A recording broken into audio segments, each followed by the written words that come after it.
인공지능과 블록체인의 관계를 보도록 하겠습니다.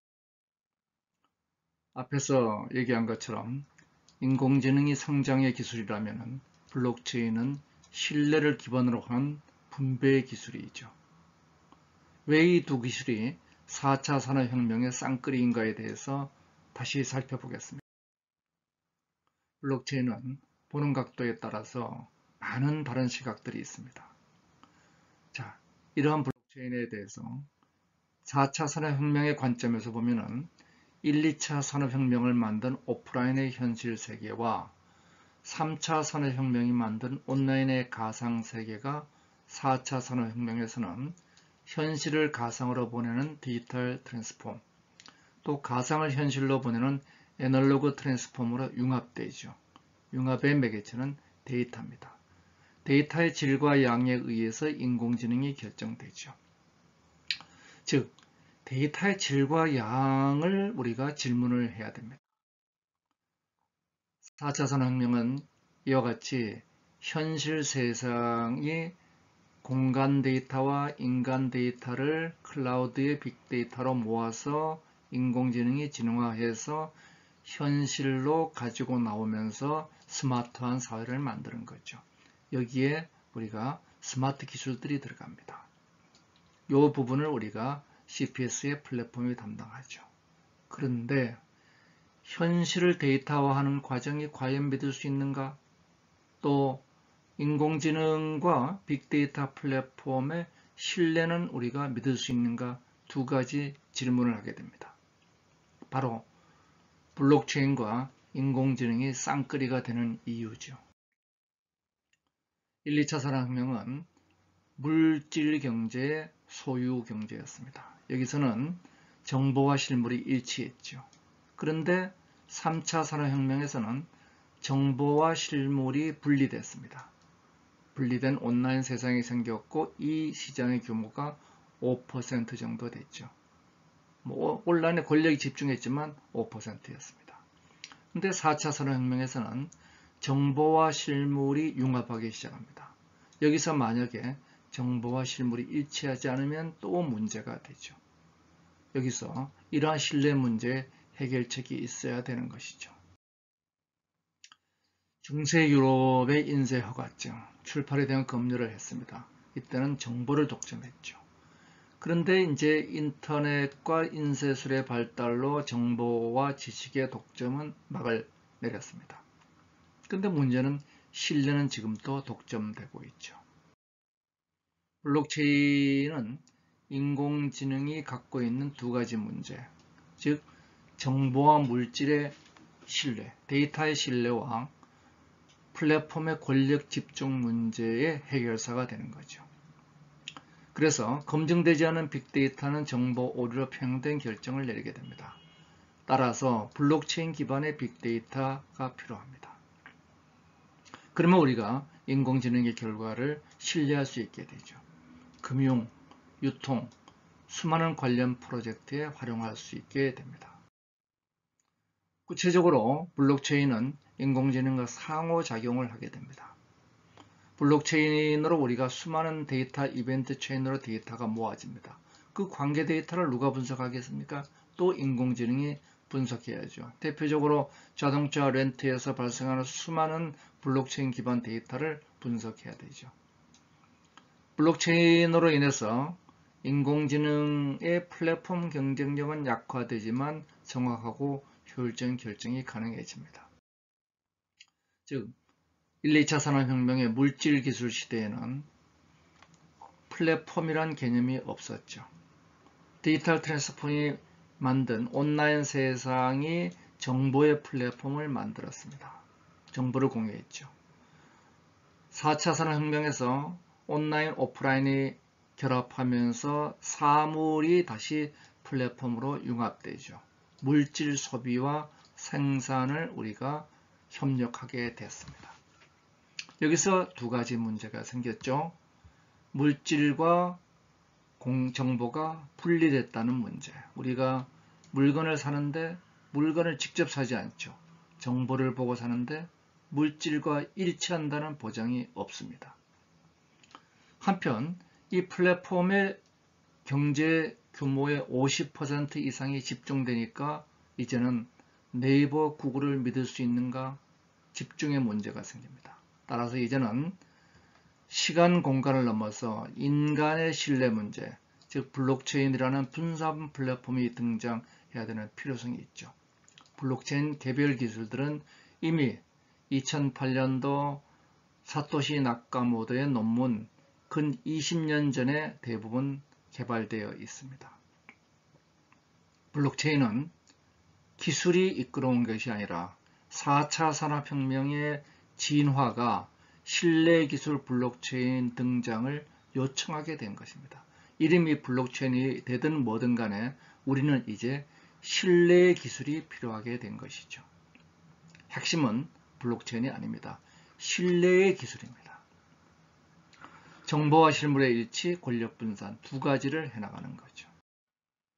관점에 따라서 블록체인은 기술의 융합, 암호금융, 인터넷 2.0, 신거버넌스, 핵심은 다 뭐죠? 신뢰입니다.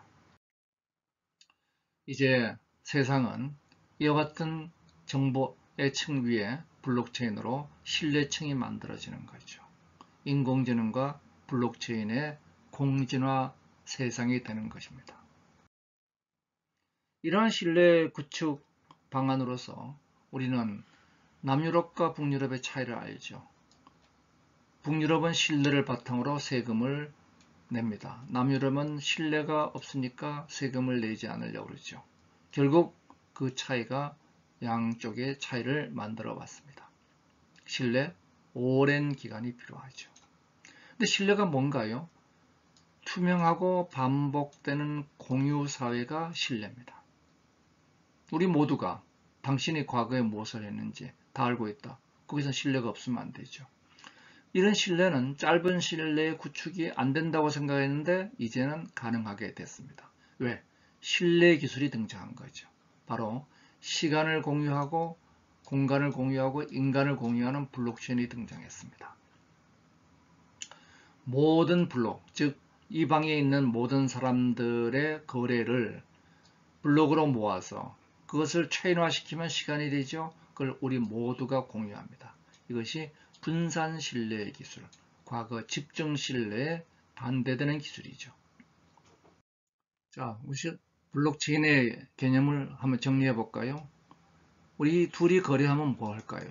맨 처음에 거래를 하게 되면은 거래 시간을 찍죠. 타임스탬프를 찍습니다. 그리고 서명을 해야죠. 자, 그러면 거래는 됐어요. 그러면 블록을 만듭니다. 이 방에 있는 모든 사람들의 거래를 다 모아요. 그걸 한 군데 모아놓으면 블록이 됩니다. 기간 원장이 되죠. 한 기간 중에 원장이 되고 여기에 또 내중에 조작이 안 되도록 비대칭 암호화를 시켜 놓습니다.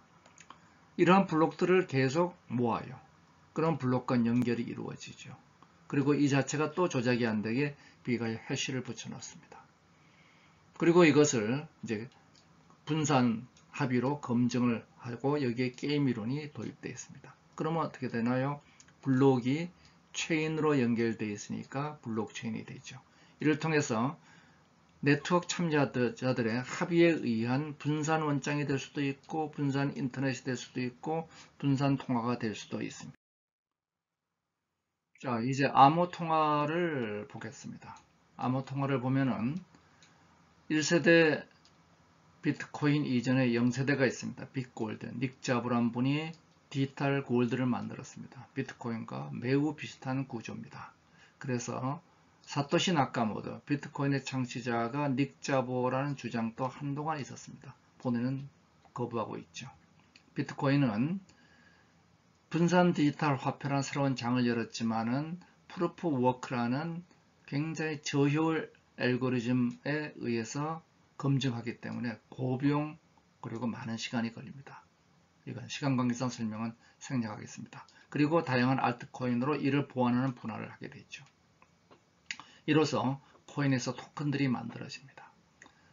2세대 이더리움은 천재 비틀리 부터린이 비트코인의 문제점들을 보완하고 속도를 우선 올리죠. 비용을 줄이고 그리고 튜링 완전 언어로 앱을 만들 수 있게 하죠. 그러니까 뭐가 만들어지냐면 이를 이용한 각종 토큰 경제가 만들어지면서 ICO가 확산됩니다. 속도를 더욱 올리기 위해서 프로프 오브 워크를 프로프 오브 스테이크로 바꾸는 캐스퍼 프로젝트를 지금 진행 중에 있습니다. 3세대 암호화폐는 이러한 비용과 시간 문제를 줄이기 위해서 위임형 프로프 오브 스테이크로 무비용의 실시간을 목표로 하고 있죠. 스티밋을 만든 댄 라리머가 EOS를, 이더리움의 CEO였던 찰스 호스킨슨이 에이다를 이끌고 있습니다. 자, 그런데 이러한 진화의 핵심은 비잔틴 문제에 수반된 합의 기술이 진화하는 겁니다. 비트코인을 포함한 암호화폐는 여러 기술이 있지만 제일 중요한 것은 바로 이 합의 기술입니다. 근데 합의 기술이 왜 생겼는가요? 문제는 거래와 검증을 분리했기 때문이죠. 그래서 거래와 검증을 통합시킬 수 있다면 이런 합의 기술이 필요 없게 됩니다. 그것이 바로 뒤에서 아이오타로 얘기되는 탈 블록체인으로 진화를 하게 됩니다. 자, 그럼 1세대 암호화폐 비트코인을 조금 상세히 볼까요? 비트코인은 역사적으로 2008년도 금융위기가 왔는데 전 세계는 침체됐는데 아무도 책임지는 사람이 없어요. 그러니까 사토시 나카모토가 분개한 거죠. 그래서 사토시 나카모토가 논문을 2008년도에 내게 됩니다. 정부 권한을 최소화하고 개인의 정치적 자유를 극대화하자. 국가가 정부 개입에 개입하는 것이 문제다 하는 오스트리아 학파의 입장을 대변하고 이런 자유주의적 관점을 옹호해서 시장에 대한 정부의 역할을 비판하는 거죠.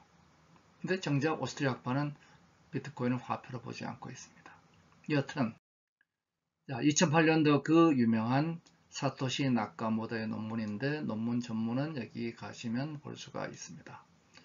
웬만한 설명을 듣는 것보다 이 논문을 한번 서문만 보면 전체가 이해되죠. 자, 비트코인은 뭐냐? 피어-투-피어 버전 오브 일렉트로닉 캐시. 피어-투-피어 버전 오브 일렉트로닉 캐시다 이거죠. 그래서 디지털 시그니처로 연결되어 있는 이러한 서명되어 있는 타임스탬프가 있는 거래 기록들이 만들어지고 이들을 다시 검증하는 프루프 오브 워크, 이거는 거래죠. 거래가 만들어지고 거래를 검증하고 그러면 거래는 된 거죠. 자, 이래서 사토시가 이러한 문제를 제시를 했습니다. 두 가지 중요한 특징이 있죠. 시간대별로 암호화되어 있다. 그리고 분산형 데이터베이스 구조다. 이 두 가지입니다. 즉, 둘만의 거래는 시간대별로 암호화로, 그리고 이것을 검증하는 것은 분산형 데이터베이스 구조로. 그러면은 지금은 우리가 송금을 하려면 어떻게 하나요? 이렇게 하죠. 은행을 통합니다. 그것을 우리가 트러스티드 서드 파티라고 얘기합니다. 여기 은행의 권력이 집중되어 있습니다. 우리가 각종 인터넷에 활동을 할 때도 네이버나 페이스북이나 아마존을 통하죠. 중앙 서버, 중앙 플랫폼이 있습니다. 그런데 비트코인은 어떻게 하나요? 이 사람과 이 사람이 거래하려면 직접 거래합니다. 피어-투-피어. 어떻게? 피어-투-피어로 거래 타임스탬프 찍고 서명하죠. 그리고 그 결과를 검증해야죠. 누가 검증하나요? 중앙 서버가 없이 모두가 검증하죠. 이래서 월드와이드 웹이라는 독과점 플랫폼이 월드와이드 블록체인이라는 분산 플랫폼으로 이제 이전하게 됩니다. 자, 그럼 비트코인에서 사용되는 주요 기술은 크게 거래 기술과 검증 기술로 나누어져 있습니다. 그렇죠. 거래하고 검증하면 되죠. 자, 거래하는 기술은 우선 전자서명을 해야 됩니다. 서명 안 하면 맞는지 모르죠. 그리고 타임스탬핑을 해야 됩니다. 그리고 비가역 암호로 보안을 해 놓는 거죠. 그리고 두 번째는 합의 알고리즘 가지고 합의를 하는데 여기서 P2P 네트워크, 모두가 참여하는 이 P2P 네트워크의 거래 기록이 모두 민주적으로 공평하게 동기화돼야 됩니다. 제일 늦게 도달하는 데까지 모두 도달해야 되니까 이 블록과 블록 간의 간격을 좁히면 안 되는 거죠. 그리고 거기에 대해서 검증을 한 사람한테 동기부여를 하니까 반드시 보상 메커니즘, 즉 암호화폐가 등장하게 됩니다. 자, 비트코인의 기술들을 우리 볼까요? 우리 도토리 사이버머니 옛날부터 썼습니다. 소리바다 토렌토 옛날부터 썼죠. 그리고 전자서명 우리 공인인증서에서 맨날 하는 거죠. 툴툴거리면서. 자, 이거 다 하는 기술이에요. 그런데 문제는 하나 더 있습니다. 프루프 오브 워크라는 검증 기술이 있습니다. 거래를 검증한다는 건 뭐하고 똑같으냐? 비잔틴 장군 딜레마. 이 문제는 이미 1980년대 수많은 논문으로 논의가 된 사항이죠. 비잔틴 장군 문제 이런 겁니다. 이 비잔틴 장군들이 성을 공격하는데 같은 날 같은 시간에 공격해야 됩니다. 자, 그럼 메시지가 오겠죠. 지금 하자. 믿을 수 있느냐? 중간에 스파이가 있을 수도 있고 배반자가 있을 수도 있습니다. 그래서 불확실한 상황에서 합의를 할 수 있는 방법에 대한 문제이죠. 본질적으로 어려운 문제입니다. 이 문제가.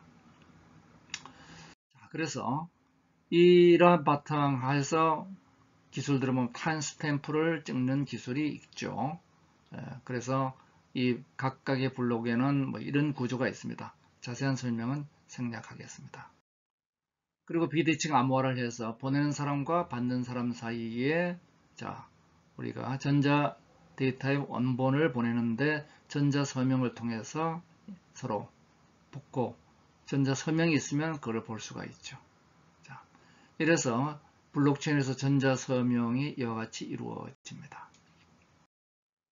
그리고 이 전체가 해시 알고리즘에 의해서 전체가 해시 함수에 입력해서 하나라도 바뀌면은 전체가 다 바뀌는 거죠. 그러면 비가역성, 유일성이 보장됩니다. 바꿀 수 없다는 거죠. 자, 그러면 이제 마지막으로 이 거래가 맞다는 걸 누가 합의를 봐줘야 되죠. 그래서 이 해시 함수에 입력을 넣는데 한 번만 쓰는 입력값을 우리가 nonce 라고 얘기합니다. not used once. 그래서 한 번만 쓴 거죠. 지금까지 안 왔습니다. 이런 해시 값을 푸는 문제를 우리가 마이닝이라고 얘기하죠. 자, 그래서 이 해시 값을 풀면은 이 거래는 정당하다 하고 하는 건데 제일 먼저 푸는 사람한테 뭘 줘요? 인센티브를 줘야죠. 그래서 이러한 보상 메커니즘이 들어갑니다. 매번 50에서 4년마다 반감이 되죠. 그래서 지금은 12.5 이게 한 1억 2천 정도 됩니다. 그리고 그 이유는 발행 수수료만 줍니다. 이 수수료 모아보면 대략 EBTC 그것도 한 2천만 원 되는 거죠. 예. 자, 문제는 비잔틴 장군입니다. 왜냐? 불확실한 상황에서 분산 합의라는 게 원래 어려운 거죠. 그래서 이것을 우리가 권력을 분산하려다 보니까 어려워졌어요. 여기는 에너지 환경 문제가 들어가고 또 처음에는 이것을 누구나 똑같은 기회를 준다고 했는데 일부가 에이직과 같은 에이직 부스팅을 해가지고 불균형한 독점을 해나가기 시작합니다. 그래서 중국이 이미 80% 이상의 마이닝 파워를 독점하고 있죠. 그러면서 마이닝 풀들이 등장하면서 마치도 공장처럼 찍어내기 시작합니다. 원래 사토시 나카모토가 꿈꿨던 세상이 아닌 거죠. 이게 마이닝 공장입니다. 그래서 여기서는 많은 사람들이 나눠가지고 일을 합니다. 여기 투자하는 사람들도 있어요. 요거는 누구 거, 요거는 누구 거 이렇게 나눠서 투자를 하고 거기서부터 얻은 거는 다 모아가지고 그 다음에 일일이 나눠주기도 하고 뭐 그런 거 합니다. 자, 마이닝 에너지가 얼만큼 증가하고 있는가? 무지하게 증가하고 있죠. 지금 싱가포르 국가 전체 전력 사용량을 초과하고 있습니다. 심각한 문제입니다. 과연 이것이 바람직한 일인가? 우리는 돌이켜봐야 되죠. 자, 그러니까 이제 암호 통화는 진화해야 됩니다. 여기서 잠깐 암호화폐, 가상화폐 뭐 이런 얘기들을 많이 쓰죠. 정확한 용어를 정리해 보겠습니다. 자, 법정화폐는 피아트입니다. 그리고 이 피아트가 법정화폐에 대해서 디지털 화폐가 있죠. 예. 그리고 그 다음에 디지털 화폐를 일부가 버추얼 커런시가 됩니다. 가상 통화가 되죠. 예, 이게 가상 통화입니다. 도토리 같은 거죠. 그리고 그중 실제 컨버터블한 돈들이 이게 가상 디지털 바우처 같은 게 되죠. 그리고 그 웹머니 같은 것은 디센트럴라이즈 되어 있는 거죠. 그 중에서 이것을 테크놀로지 가지고 보안성을 강화하고 신뢰성을 부여한 것이 크립토커런시입니다. 이게 뭐라고 번역되나요? 이거는 암호, 이거는 통화입니다. 이것을 우리가 가상 화폐란 거는 틀려도 보통 틀린 게 아니죠. 예. 이건 화폐는 아닙니다. 화폐는 피아트예요. 법정화폐. 그리고 법정화폐 10배 정도 되는 통화, 커런시가 돌아다니죠. 한국은행이 발행한 게 화폐고, 그것이 이제 우리가 각종 크레딧 카드라든지 이렇게 해서 돌아다니는 그 상품권 전부 다 통화들입니다. 우리는 암호 통화라고 써야 됩니다. 크립토 커런시는 암호 통화입니다. 자, 블록체인 기반의 암호 통화가 이제 진화하죠. 자, 1세대 비트코인. 그리고 여기서는 합의 알고리즘이 프로프 워크로 하고 블록체인 간격은 약 10분. 그리고 확정 판단 1시간. 지금 요즘은 블록이 많아지게 되면은 블록이 쌓이게 되잖아요. 그러면은 처리하는데 시간이 많이 걸리죠. 어떨 땐 하루 이상 걸립니다.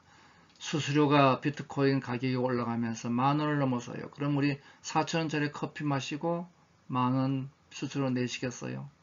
그러니까 이게 화폐로서는 어려워요. 그러니까 이게 자산으로서 역할이 있다. 이렇게 보여질 수 있죠. 그리고 사토시 나카모토는 이 스크립트 언어, 이 스마트 컨트랙트를 만든 조건 언어를 만들 때 일부러 제한했어요. 왜냐하면 디도스 공격 같은 거를 막기 위해서. 그러다 보니까 확장성이 모자랐죠. 결국 이건 자산의 신뢰입니다. 이게 1세대 암호화폐 비트코인의 성격이죠. 비트코인은 절대로 일반 통화로 쓰기에는 한계가 있는 기술입니다. 적어도 프루프 워크가 갖고 있는 한계죠. 너무나 분산됐습니다. 자, 2세대 비틀릭 부터린이 이더리움을 만들면서 블록 생성 간격을 또 줄이고 확정 판단에도 몇 분이 소요되고, 그리고 역시 수수료도 소액 몇천 원은 들어갑니다. 그러니까 이게 화폐로 쓰기는 어려워요. 뭐 커피 한 잔 마시고 또 그렇게 낼 수는 없잖아요. 그러니까 이거는 ICO를 통해서 주식처럼 역할을 할 수 있다. 이 스마트 계약 언어를 우리가 사토시 나카모토가 디도스 공격 때문에 걱정했던 투링 완전 언어를 만들면서 대신에 그 완전 언어 이름이 살리디티죠. 만들면서 대신에 가스라는 개념을 도입했어요. 그래서 가스를 있어야지 쓸 수 있게 하니까 디도스 공격을 그걸로 막은 거죠. 좀 복잡해졌습니다. 이거는 계약의 신뢰를 제공한다. 저는 이렇게 봅니다. 3세대 암호화폐 EOS나 ADA 같은 것은 기본적으로 Delegated Proof of Stake입니다. 그래서 지분 증명으로 하는데 이것도 지분 증명을 다 하는 것이 아니라 위임을 한다는 거. 뭐가 똑같아요? 주식회사하고 똑같습니다. 그리고 속도를 평행 프로세싱 하고, 이거는 이더리움도 지금 샤딩을 추진하고 있죠. 자, 평행 프로세싱하고 이 속도를 무지하게 빨리 끌어올리고 있습니다. 수수료를 없애겠다. 그리고 스마트 계약을 더욱 쉽게 하겠다. 그래서 이거는 OS가 되겠다는 거죠. 말 그대로 EOS는 이더리움 OS입니다. 자, 그래서 Decentralized Autonomous Committee를 만들겠다. 자, 이것을 이끌어가는 사람들이 각각 댄 라이머와 호스킨슨, 앞에서 얘기한 것처럼 스티밋과 그리고 이더리움의 CEO였죠. 여기는 비로소 화폐 신뢰를 제공한다. 근데 문제는 있죠. 자, 딜리게이션 하는 이 사람이 전 세계, 예를 들어서 EOS는 12명인가 되죠? 12명이 짜고 치면 어떡할 거예요. 그래서 점점 오른쪽으로 갈수록 속도는 빨라지지만은 신뢰는 떨어집니다. 왼쪽으로 갈수록 속도는 늦지만 신뢰는 올라가죠. 기본적으로 블록체인의 이 패러독스입니다. 자, 2세대는 이제 거래 기간과 거래 비용 문제, 계약의 확장성을 제한을 풀었죠. 그래서 스마트 계약을 만들고 또한 컨소시엄 블록체인인 리플은 실시간 결제 시스템을 분산 원장 기반으로 제시하고 있습니다. 이더리움 위에서 다양한 스마트 계약이 가능하면서 여기서 비로소 분산형 애플리케이션들이 나오고 이것을 디센트럴라이즈드 앱이라고 얘기하죠. 많은 게임도 나오고 투표도 나오고 집단지성 백과사전도 나옵니다. 그리고 ICO가 등장하죠. 이니셜 퍼블릭 오퍼링이 아니고 이니셜 코인 오퍼링. 그래서 백서를 통해서 논문 비슷합니다. 암호화폐를 개발하는 조달 비용을 하는 거죠. 스위프트가 어마어마하게 비싼 시스템입니다. 왜냐하면 은행 간 자금 이체를 하는데 그게 얼마나 어렵겠어요. 그래서 스위프트 2.0이라고 리플은 스스로 얘기를 합니다. 주체간 가치이동 중개 플랫폼을 만들겠다. 그리고 자기들은 마켓 딜러 역할을 하겠다는 거죠. 자, 그러면 이더리움은 솔리디티라는 튜링 완전 언어, 즉 우리가 if then else와 그리고 루프를 만들 수 있습니다. 루프를 만들 수 있으니까 튜링 완전 언어는 디도스 공격에 취약할 수 있죠. 그래서 아까 말씀드린 가스라는 개념을 동원합니다. 자, 그래서 여기서도 지금 이러한 일을 통해서 전자화폐, 평판시장, 파생상품, 보험, 도박, 예측시장 수많은 애플리케이션들이 있습니다. 계약 자체를 어디에 집어넣었어요? 통화에 내장해버린 거죠. 이런 스마트 컨트랙터를 통해서 이 자동차 렌트, 그 다음에 에어비앤비의 렌트 계약, 이런 것들을 다 자동적으로 할 수 있게 됩니다. 암호화폐를 통한 자동전산을 하면 공유경제가 활성화되죠. 주택 매매할 때 계약금, 중도금, 잔금 처리 자동으로 됩니다. 납품했을 때 대금 안 준다? 검수하면 대금 지급이 자동화되게 만들어 놓을 수 있죠. 수많은 그래서 디센트럴라이즈드 앱들이 여기 등장하고 있습니다. 이 등장하는 만큼 어떻게 될까요? 이더리움 플랫폼은 더욱더 느려지죠. 지금 이더리움의 가장 큰 문제는 잘 나가는 앱이 하나 등장하면은, 예를 들어서 고양이 앱 하나 등장했더니 무지하게 느려지는 거죠. 자, 그리고 이러한 ICO가 이더리움으로 인해 가지고 급속도로 확산됩니다. 그래서 2013년도 최초의 ICO 이후에 초기에는 주로 ICO가 주로 화폐를 중심으로 이루어졌죠. 그런데 최근에는 ICO 금액도 증가, 양과 금액도 증가하고 다양한 산업으로 ICO가 확산되어 나가고 있습니다. 작년 4사분기 같은 경우 벤처 캐피탈 투자의 16배가 ICO였죠. 이제는 IPO에서 ICO의 시대로 가고 있다. 그런데 아직까지 풀어야 될 문제는 많이 있습니다. 자, 그러면 이런 ICO의 문제가 발생하니까 ICO 발행은 문제가 오프라인에서 발행을 했는데 유통은 온라인에서 됐죠. 도대체 어떻게 규제하라는 거냐. 발행 이후는 국가 규제를 벗어나 버립니다. 특히 Know Your Client 하고 자금 세탁, 엔티마니 론더리의 문제 해결이 어렵습니다. 이러니까 미국의 증권위원회 SEC에서 증권 규제, 즉 호의 테스트로 증권제도 편입하겠다. 이 세 가지 테스트를 통해 가지고 증권인가 아닌가 해봤더니 대부분의 ICO의 90% 이상은 증권이더라. 그러니까 규제에 들어간다니까 그걸 피하기 위해서 이제 리버스 ICO. 그래서 기존의 주식을 발행했던 기업들이 IPO했던 기업들이 ICO를 다시 합니다. 텔레그램이 대표적인 예죠. 또 하나가 STO라는 게 등장합니다. 시큐리티 토큰 오퍼링. 그래서 여기서는 토큰의 특정 거래자를 지정하는데 그걸 49인 이하로 하는 거죠. 이렇게 되면은 공모 기준이 안 되니까 SEC과 같은 증권 규제를 피해갈 수 있게 됩니다. 계속 복잡하게 진행합니다. 자, 3세대 블록체인 기반의 암호 통화 EOS와 에더는 2세대 암호화폐는 스케일링이 여전히 어렵습니다. 좀 거래량이 많아지면 느려지죠. 거래마다 비용이 발생해요. 그리고 개발 자체도 어렵습니다. 이 문제 어떻게 풀 거냐. 자, 블록체인 성격상 중앙화 서버보다 성능은 현저히 하락하고 그 다음에 해킹에 취약하게 되죠. 예.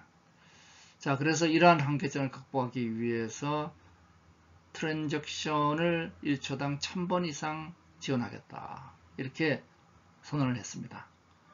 그래서 소프트웨어에서 이더리움의 OS를 만든 거죠. 그래서 오픈소스 블록체인 OS를 만들고 그리고 이게 이제 메인넷으로 개방이 됐습니다.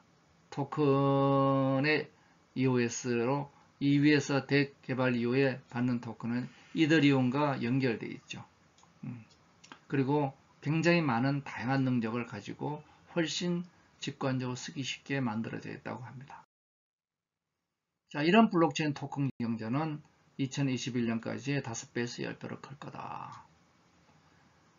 이 아프리카까지 토큰 경제가 영향을 미치면서 전 세계를 이끌어갈 것이다. 세계 교역량을 15% 향상시키고 경제 성장률을 9에서 14% 기여할 것이다. 이런 암호통화가 그렇지만은 보면은 이 암호통화 전체의 마켓 캡이 이제 이렇게 올라갔다 내려갔다 하면서 점진적으로 내려가고 있는 모습이 보이죠. 자, 금년 5월 기준입니다. 금년 5월 기준에 보면은 비트코인의 하락이 굉장히 눈에 띄죠. 예. 그리고 그 비트코인 대신에 이더리움과 아이오타 같은 새로운 것들이 계속 증가하고 있습니다.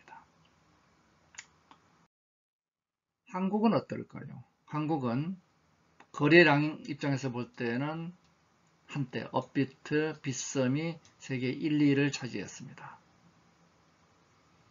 그런데 암호화폐 발행은 어떨까요? 우리 가장 많이 나가는 아이콘이 33억 달러 이 정도 규모밖에 안 되죠. 우리가 비트코인 채굴에 미치는 영향은 2%가 안 됩니다. 이더리움은 10%다. 이건 뭐 맨날 바뀌니까. 우리는 대체로 거래도 2, 3세대 비트코인보다는 알트코인 쪽에 거래를 선도하고 있습니다. 그렇지만 ICO 톱10에 작년에 한국의 HDAC이 들어있다는 것도 말씀드리고 싶습니다. 거래는 활발하다. 그렇지만 ICO는 부진하다. 그럼 규제 때문에 그런 거죠. 자, 그렇다면은 우리 블록체인에 대해서 이제 환상을 깨야 될 때도 됐습니다. 늘 IT 기술 역사는 집중해서 분산으로 갔다가 메인프레임에서 클라이언트 서버, 신 클라이언트, 다시 리치 클라이언트, 클라우드 컴퓨팅 이렇게 나오고 있습니다. 분산 자체가 좋은 것 같지만 본질적으로 집중과 분산은 패러독스 관계에 있어요. 집중하면은 집중 의사결정하면은 굉장히 효율적입니다. 분산하면은 굉장히 민주적이죠. 예. 그런데 해보면 결국 다 어디로 가느냐? 자기 조직화되는 이런 생명 구조 형태로 진화합니다. 비잔틴 장군 문제를 푸는 것도 비트코인의 완전 분산에서 지분 증명을 하려는 이더리움을 거쳐서 선임하는 EOS로 갑니다. 분산의 민주화, 집중의 효율화를 우리가 모은 생명의 자기 조직화로 가는 거죠. 기본적으로 우리 파이널 골은 뭔가요? 실시간, 안정성, 거래 비용 제로, 확장성, 익명성, 그리고 자금 추적, 그리고 자금 세탁 이런 것들이 필요합니다. 그리고 저는 비트코인은 자산으로, 이더리움은 주식으로, 이후에서는 화폐로 진화할 것이다. 자, 이런 관점에서 제가 3세대 암호화폐 3대 과제를 첫 번째 확장성을 가져야 되겠다. 두 번째 상호 운영성을 가져야 되겠다. 상호 운영성의 대표적인 건 거래소를 없애라는 겁니다. 원래 사토시 나카모토는 거래소는 생각해 본 적도 없죠. 채굴하고 사용하는 거죠. 왜 거래합니까?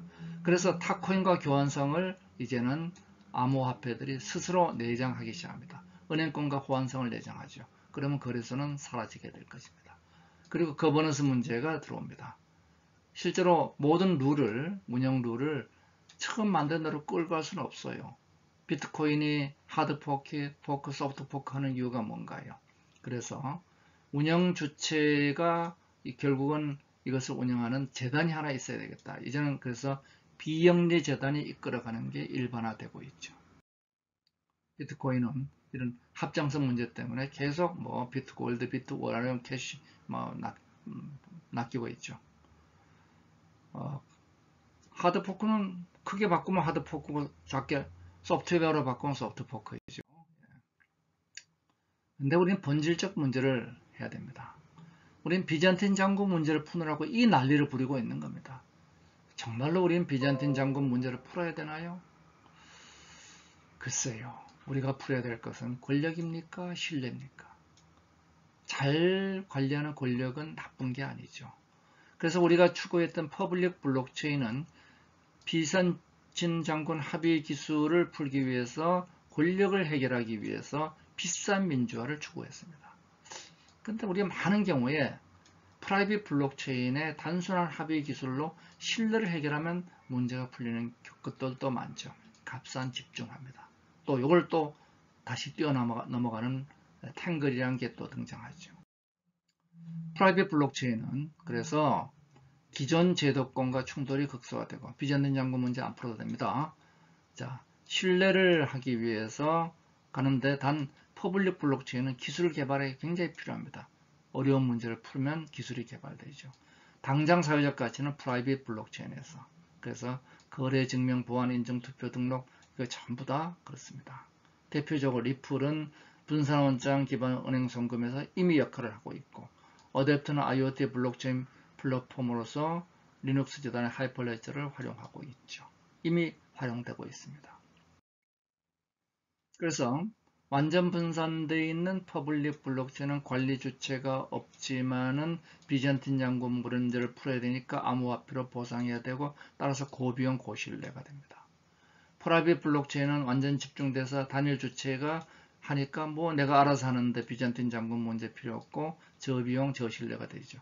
증권거래소나 국가암호화폐가 됩니다. 컨소시엄 블록체인은 그 사이가 되고 대부분의 지금 발달되고 있는 것이 여기에 리플, 스텔라, 스티믹, R3CV 등이 있죠. 자, 그래서 우리가 퍼블릭 블록체인에 프루프 오브 워크, 프루프 오브 스테이크 등이 있다면은 프라이빗 블록체인 쪽에 우리가 있는 검증 기술들이 있습니다. 기본적으로 비잔틴 장군 문제를 대응 안 하거나 아니면 프랙티컬하게 대응하거나 이렇게 하고 있죠. 그래서 기본적으로 다수결로 하죠. 여기는 CPU 계산량을 하니까 환경 파괴가 심하고 자산을 크기로 하니까 빈익빈 부익부가 되는 거죠. 예. 자, 이러한 그 문제에서 블록체인을 어떻게 선택할 것이냐. 목적에 따라서 분산시킬 필요가 있냐? 없으면 블록체인 도입할 필요 없어요. 분산시키지 않는데. 그 다음에 허가된 사용자만 할 거다? 그럼 프라이빗. 그 다음에 관리를 지정 관리자가 필요하다? 컨소시엄. 모든 사람이 관리한다? 참여자. 즉 거래자와 합의자 이 두 개에 따라서 나눠지는 거죠. 그래서 체크리스트가 비즈니스 모델과 테크놀로지, 리걸 레귤레이션, 오퍼레이션을 검증하라는 겁니다. 자, 그러면 이제 이런 프라이빗 블록체인 혹은 컨소시엄 블록체인은 핵심이 뭐냐면 분산 원장입니다. 그러니까 분산 원장이 왜 중요하냐? 인터넷 이전에는 두 개의 회사는 따로따로 놀았습니다. 자, 인터넷이 들어오면서 엣지 단에서 이들이 연결되기 시작했죠. 이만큼 우리가 효율성이 올라갔죠. 이제는 중간 단에서 다 공유를 하기 시작했어요. 즉 여기 수출 회사가 있고 수입 회사가 있다면은 수출 수입 회사의 서류 프로세싱이 그대로 공유돼 나가는 거죠. 조직 간 검증 시간과 비용 당연히 절감됩니다. 프라이빗 블록체인의 하이퍼 레저는 기본적으로 리눅스 재단이 관리를 하죠. 15개 노드로 문제를 풉니다. 이것을 프랙티컬 비잔틴 폴트 톨러런스라고 얘기합니다. 누구나 하는 것이 아니고 15개 노드로 하는데 10만 트랜잭션 퍼 세컨드가 목표. 이 정도는 비자 카드에 못지 않죠. 결제 완료성 당연히 있습니다. 자, 이 계정 관리를 위해서 PKI 기반 증명서, 바로 우리 공인인증서 같은 거죠. 그리고 트랜잭션 자체는 다 암호화 응립되어 있고 요청자 추적할 수 없습니다. 스마트 계약도 체인 코드라는 프로그램이 개발되어 있죠. 앞으로 자바스크립트도 포함된다고. R3 코드는 컨소시엄 블록체인입니다. 그래서 합의 알고리즘 선택할 수 있죠. 예. 자, 여기서 결제 완료성 물론 있고 코다 플랫폼을 이미 구현했습니다. 아이디로 노드 관리를 하고 여기 로터리 개념이 도입되어 있습니다. 공정하는 거죠. 이건 공정하는 거. 자, 리플은 컨소시엄으로서 188개 노드로 되어 있고 1500 트랜잭션 퍼 세컨드. 참고로 비트코인은 3.5, 지금 7 정도 올라갔습니다. 공동 원장을 보유하고 있죠. 자, 하이퍼레저. 2016년도 리눅스 재단이 뒷받침하고 IBM 패브릭 등으로 이제 지원하면서 IBM이 IoT에 어댑트란 애플리케이션을 제공하고 있죠. 자, 그래서 이 컨센서스 서비스는 누가 하느냐? 컨센서스 서비스는 요 하이퍼레저에 있는 메인 노드들이 합니다. 그리고 거래는 각자 하는 거죠. 각자 거래하고 검증은 얘들이 하고. 리플은 우리가 이제 지금 송금을 하면 유럽에서 미국까지 송금하는데 중간에 거쳐야 되는 게 자국은행, 국제은행 간 거래, 그 다음에 국내은행 이 사이에 돈도 많이 들고 고비용 장기간이 소요되죠. 자, 블록체인 금융거래로 2, 3초 만에 10분 만에 합니다. 리플이 해내는 거죠. 그래서 여기 게이트웨이가 있고 마켓 메이커가 있습니다. 그래서 게이트웨이를 통해서 연결을 하고 마켓 메이커가 그 거래 상대장을 매칭해 주죠. 자, 이러한 그 리플은 마운틴 곡수 사건으로 문제가 됐던 분들이 참여하고 있지만은 하여튼 비잔틴 장군 문제를 회피하면서 결제 요청 완료 청산 동시에 진행됩니다. 소위 멀티 시그니처라고 얘기하는 거죠. 참고로 이 리플이 B2B라면은 스텔라는 B2C로 확대되고 있습니다. 예. 블록체인 은행 청산 시스템이 R3CV가 계속 지금 많은 은행들이 참여하고 있죠. 한국도 신한은행 등이 참여하고 있습니다. 블록체인 생태계가 이제 구축돼야 됩니다. 기술 부족보다 생태계 구현 문제죠. 그리고 여기에 이제 암호 통화 거래소가 있고 각 개인은 지갑이 있어야 됩니다. 그래서 이러한 개개인이 모두가 거래할 수 있는 지갑이 있고 충분한 거래소가 있다면 그 다음에 플랫폼이 등장하죠. 수많은 플랫폼들이 등장해서 이 블록체인을 확산시켜 나가고 있습니다. 블록체인은 그래서 세 가지 얼굴이 있습니다. 암호화폐라는 얼굴, 거래죠. 분산원자, 신뢰라는 얼굴, 그리고 인터넷 2.0, 권력이라는 얼굴입니다.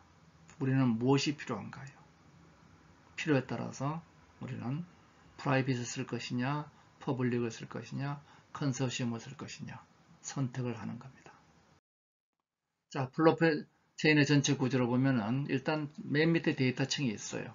데이터 블록 이런 것들이 있죠.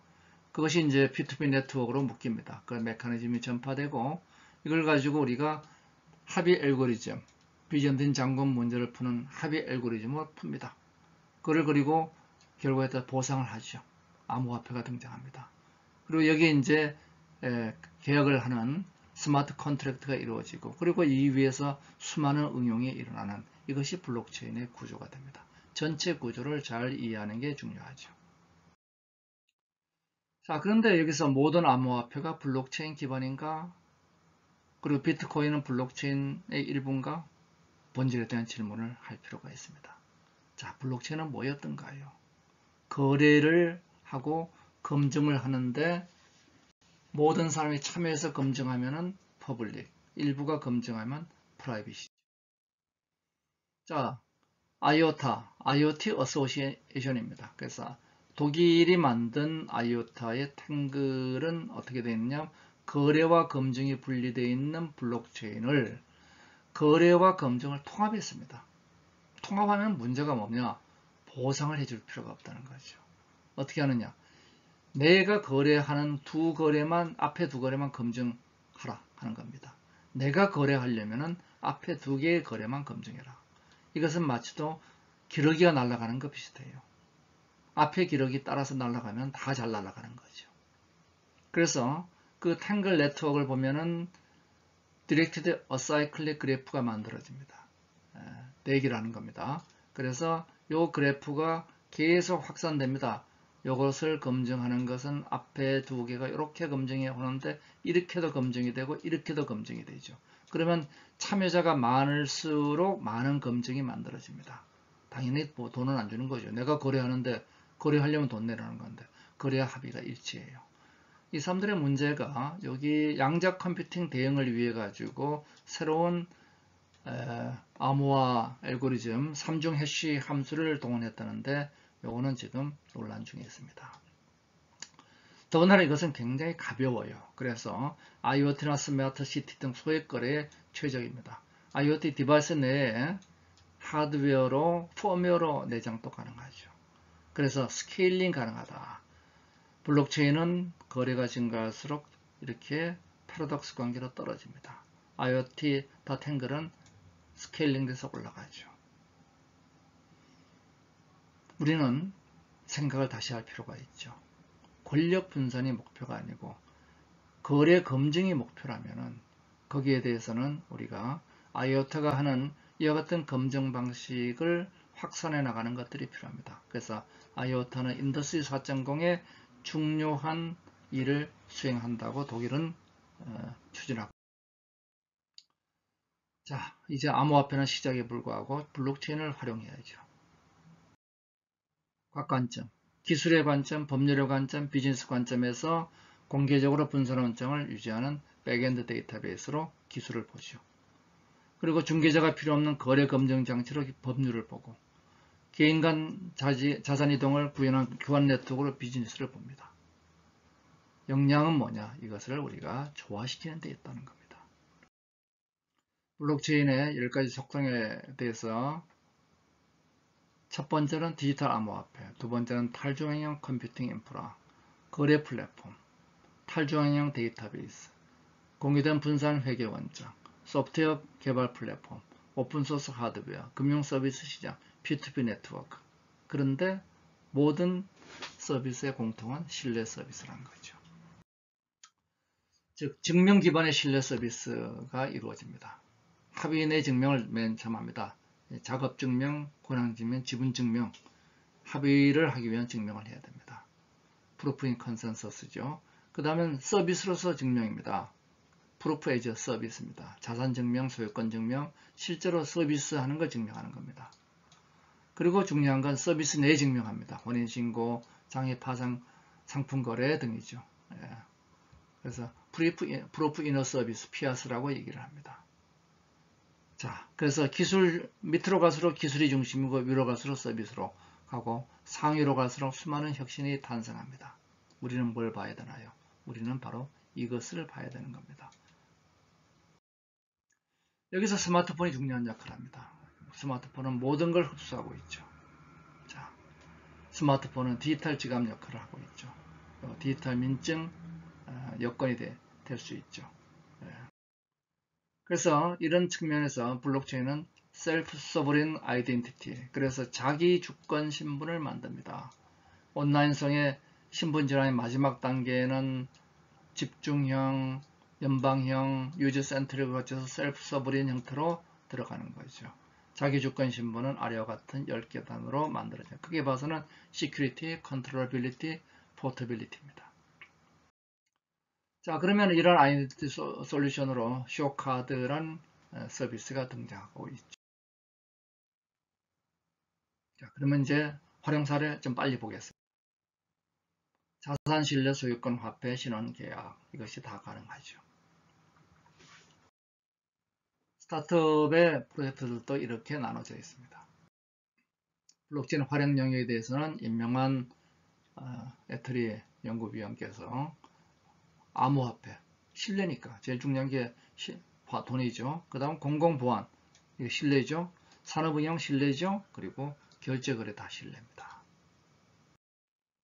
자, 블록체인과 인공지능은 융합합니다. 오션 프로토콜은 탈중앙한 데이터 교환 프로토콜과 네트워크를 만듭니다. 인공지능 모델용으로 쓸 개인 데이터를 공개하도록 유도하는 게 오션 프로토콜입니다. 그래서 누군가가 여기 올리게 되면 그걸 AI 모델을 훈련하는 데 쓰고 암호화폐로 보상을 받는 거죠. 인공지능과 블록체인이 오션 프로토콜에서 연결됩니다. 싱귤레리티 넷은 AGI 토큰을 발행해서 AI 에이전트를 사고 파는 걸 목표로 합니다. 그래서 AI의 표준 프로토콜을 만들고 이것을 연구 개발 결과를 자산으로 만들어서 사고 팔 수 있는 네트워크를 블록체인으로 만들죠. 역시 인공지능하고 연결되어 있습니다. 자, 시드는 인터페이스에 관련되어 있죠. 그래서 우리가 인터페이스 각종 봇을 조용한 사람들이 네트워크의 가치를 제공하고 보상을 받는 다 우리는 인공지능과 블록체인의 융합입니다. IBM은 블록체인 프로젝트를 산업 분야에서 글로벌 트레이딩 이것을 하이퍼레저 기반으로 머스크와 같이 하고 있죠. IBM 푸드 트러스트를 월마트와 하고 있습니다. IBM의 월드와이어로 마이크로 파이낸싱을 만들어주고 있고, 그리고 공공 분야에서 플라스틱 폐기물 부유를 받고, 그 다음에 탄소 배출권을 실시간으로 교환할 수 있게끔 해주고 있죠.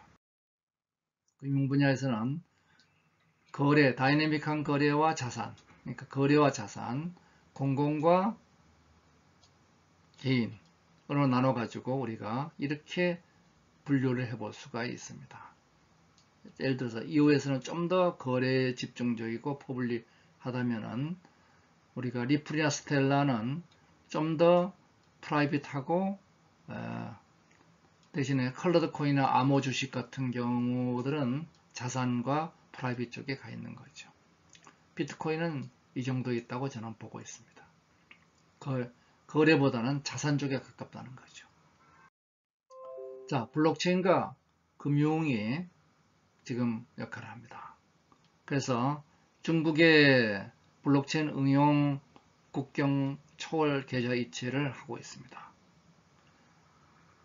랜딩 로봇은 시애틀에서 P2P 대출을 하는데 뭘 가져가냐, 알고리즘 기반으로 하고 있는데 정부가 해시값 설명을 하죠.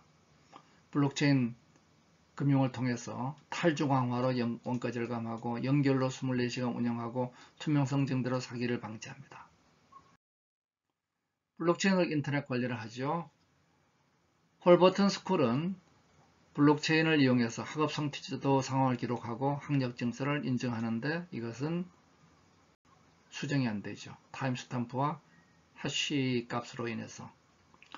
시큐어키는 신분 인증 비즈 서비스를 합니다. 캐나다에서 블록체인 디지털 신분 네트워크를 만들었죠. IBM 하이퍼레저 기반입니다. 자, 이래서 오프라인 신분증의 문제, 다양한 활용의 근간이 되는 문제, 블록체인 신분증, 이제 이것이 여권, 졸업증명서, 성적표 다 마찬가지죠. 에너지 관리를 합니다. 그래서 뉴욕의 트랜스 액티브 그리드는 시멘스하고 같이 이더리움 기반의 에너지 전송 프로젝트를 만들어서 에너지 그리드에서 사고 팔는 걸 만들고 있죠. 뭐 똑같은 거를 에너지 블록체인 랩이 에너지 금융 상품의 개발 평가 등기를 하고 있습니다. 자, 그래서 전력 생산과 소비. 이제는 전력이 태양광 중심의 마이크로 생산으로 가면서 이러한 에너지 네트워크가 중요하죠. 한국도 만들죠.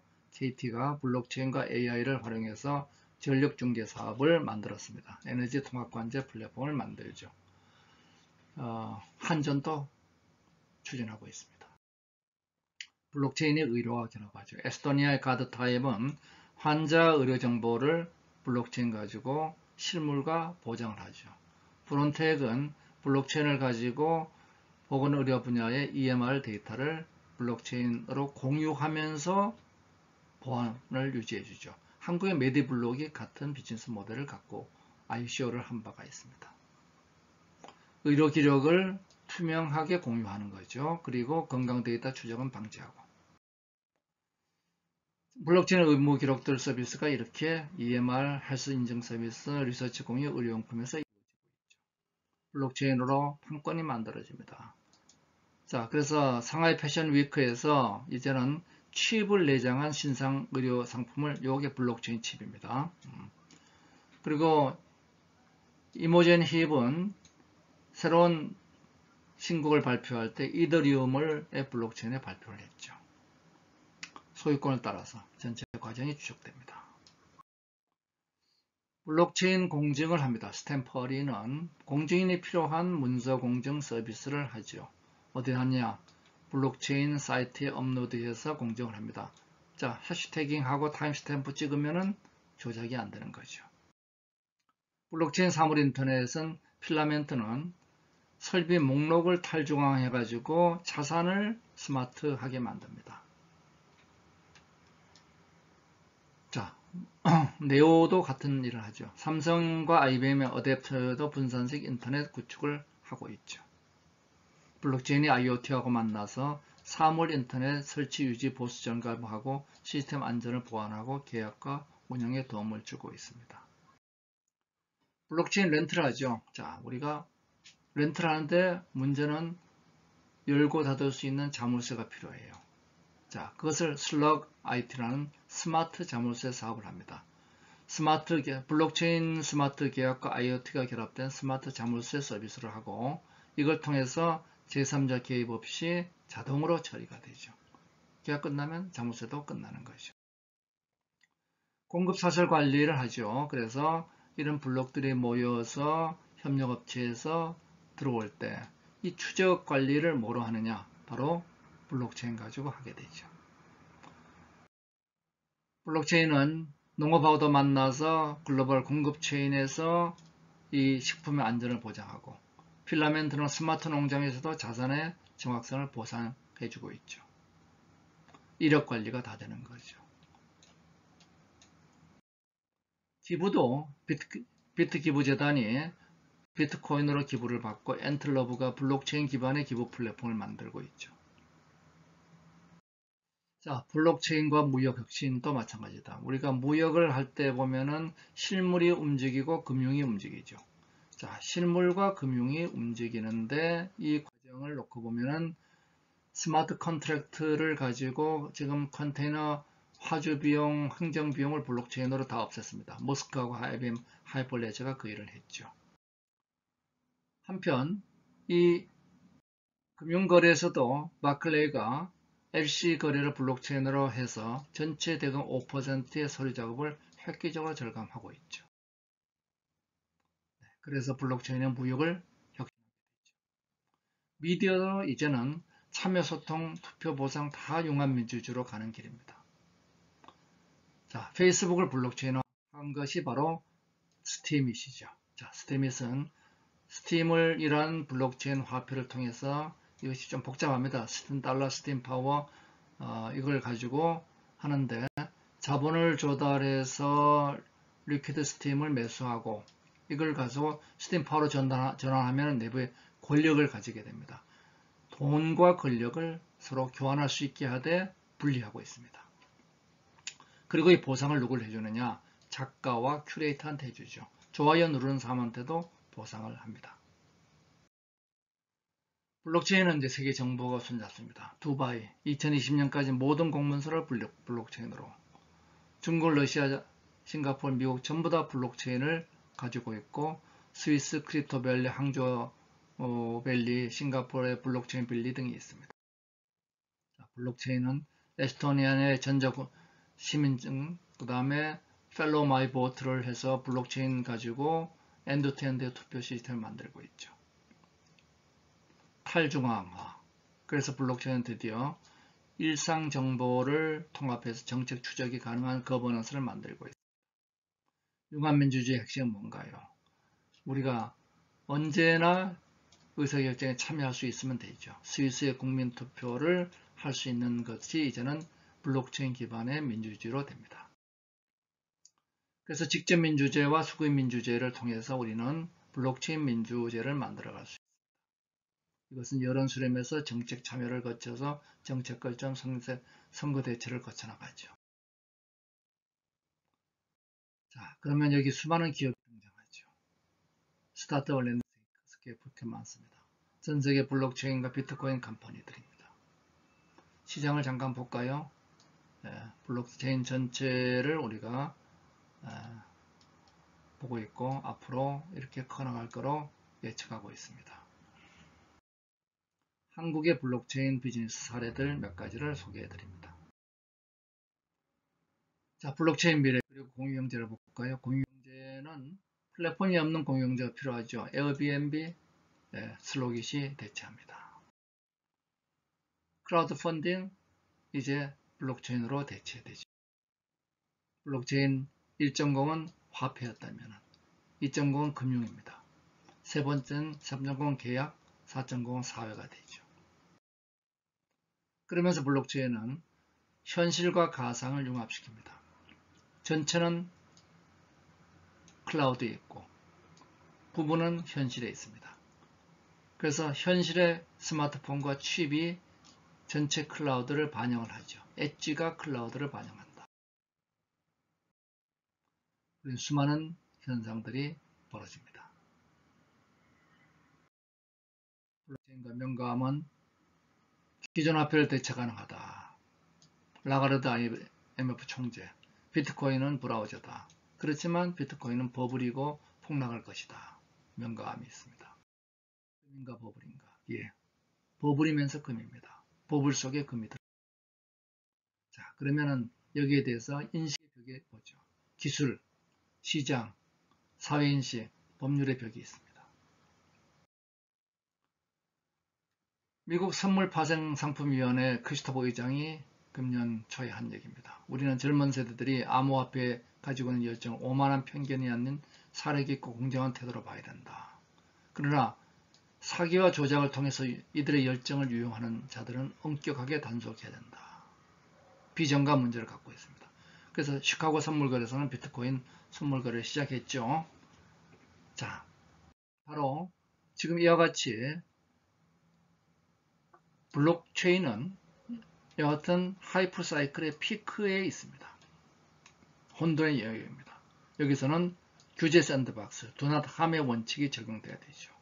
여기서는 제대로 된 정책이 만들어져야 됩니다. 그래서 유럽의회는 불간섭의 스마트 레귤레이션을 얘기하고 있죠. 선제적 규제보다는 세심한 모니터링을 하자. 혼돈의 바다에서 우리 미래 정책은 과거 신기술 역사 교훈이 있죠. 빌 게이츠는 PC 메모리 64KB 이상 필요하지 않다고 얘기했습니다. 거래 신기술의 미래는 몰라요. 그래서 개별 기술보다 사회적 가치, 즉 비트코인이나 이더리움의 무슨 기술 전혀 중요하지 않다는 것은 아니지만은 구체적 기술이 중요한 게 아닙니다. 사회적으로 왜 우리가 신뢰 기술이 필요한가 그게 중요하죠. 현재 문제의 본질은 그래서 도널드 함 정책의 규제 샌드박스로 가야 된다. 그럼 뭐 중요하죠? 버스 운전자가 중요하죠. 정책 책임자가 중요합니다. 균형 감각을 가진 정책 책임자. 각국의 동향 역시 동일합니다. 도널드 함 스마트 레귤레이션 이런 것들이죠. 그리고 블록체인 정책으로서 제가 5가지를 제시합니다.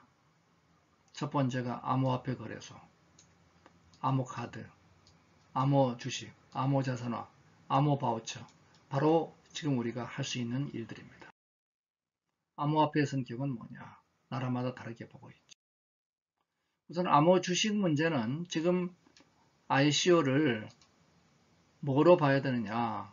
이것을 전자주권의 스마트화, 프라이빗 블록체인으로 보자 하는 겁니다. 그래서 블록체인 주권으로 하면은 이 주권으로 주주총회를 가름할 수 있습니다. 굉장히 큰 일입니다.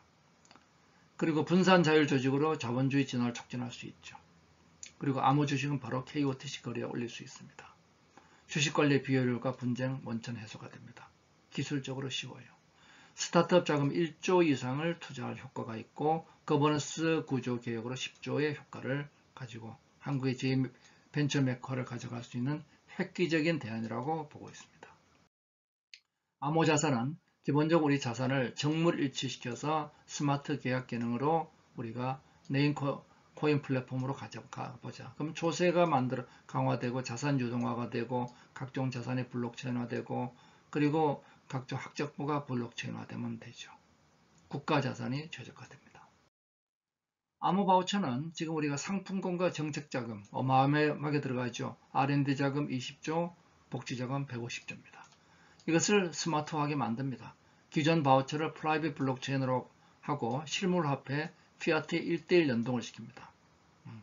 그리고 상품권에 주라는 제도 활용을 하게 되면은 분산 원장을 가지고 발행처 관리처가 동시에 가지고 있으니까 정책자금의 막대한 관리 비용이 줄어듭니다. 예를 들어서 20조 국가 R&D와 146조 국가 보안 예산에 3%만 절약해도 5조를 절약할 수 있죠. 암호화폐 거래소는 암호화폐 제도권 한데 현재는 무제도, 미비정, 무규제 혼론이죠. 그래서 여기서 우선 자산인가 화폐인가 선택해서 자산은 부가세 부과하고 그 다음에 Know Your Client를 원칙으로 하고 화폐는 자금 세탁하지 못하도록 하고 외환거래를 준용하면 되죠. 이 외환거래다. 그리고 규제 방향은 바젤 협약에 의거해서 기술 중립성을 유지하면 되는 겁니다. 자율 규제와 최소 사전 규제, 강력 사후 징벌이죠. 암호화폐 거래 규제에 대해서는 스마트 규제 원칙을 가져가라. 지금 4차선의 핵심 인프라는 인공지능과 블록체인입니다. 이러한 블록체인의 신뢰 기술을 바탕으로 정물일치의 신뢰, 데이터의 신뢰가 제공되면서 인공지능과 빅데이터가 미래 스마트 산업의 꽃을 피우게 되는 거죠. 즉, 인공지능이 혁신 성장을, 블록체인이 신뢰 분배를 만들어서 성장 전략과 분배 전략이 순환되는 구조를 만들게 된다. 이것이 저희들이 추구하는 4차 산업혁명의 상생 국가 모델이 되겠습니다. 네, 감사합니다. 마치겠습니다.